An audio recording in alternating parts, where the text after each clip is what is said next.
किसी गांव में एक बूढ़ा व्यक्ति अपने बेटे और बहू के साथ रहता था। परिवार सुखी संपन्न था, किसी तरह की कोई परेशानी नहीं थी।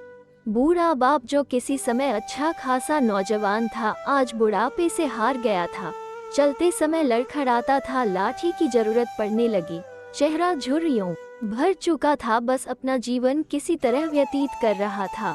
घर में एक चीज अच्छी थी कि शाम को खाना खाते समय पूरा परिवार एक साथ टेबल पर बैठकर खाना खाता था।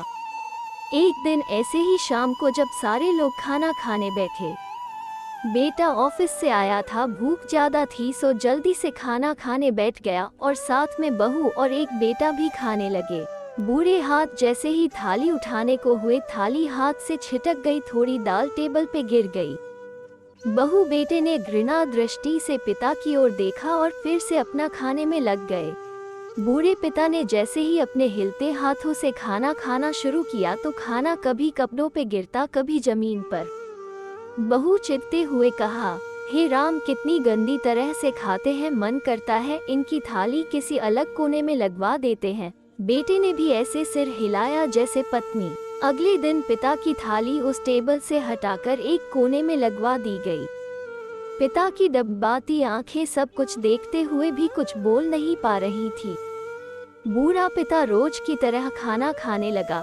खाना कभी इधर गिरता, कभी उधर। छोटा बच्चा अपना खाना छोड़कर लगातार अपने दादा की तरफ देख रहा था। माँ ने पूछा, क्या हुआ बेटे, तुम दादाजी की तरफ क्या देख रहे हो और खाना क्यों नहीं खा रहे? बच्चा बड़ी मासूमियत से बोला, माँ, मैं सीख रहा हूँ कि वृद्धों के साथ कैसा व्यवहार करना चाहिए। जब मैं बड़ा हो जाऊंगा और आप लोग बूढ़े हो जाओगे तो मैं भी आपको इसी तरह कोने में खाना खिलाया करूँगा। सार्थक होगा। तो मित्रों, माँ बाप इस दुनिया की सबसे बड़ी पूंजी है। आप समाज में कितनी भी इज्जत कमा ले या कितना भी धन इकट्ठा कर ले, लेकिन माँ बाप से बड़ा धन इस दुनिया में कोई नहीं है। यही इस कहानी की शिक्षा है और मैं आशा करता हूँ मेरा इस कहानी को लिखना जरूर।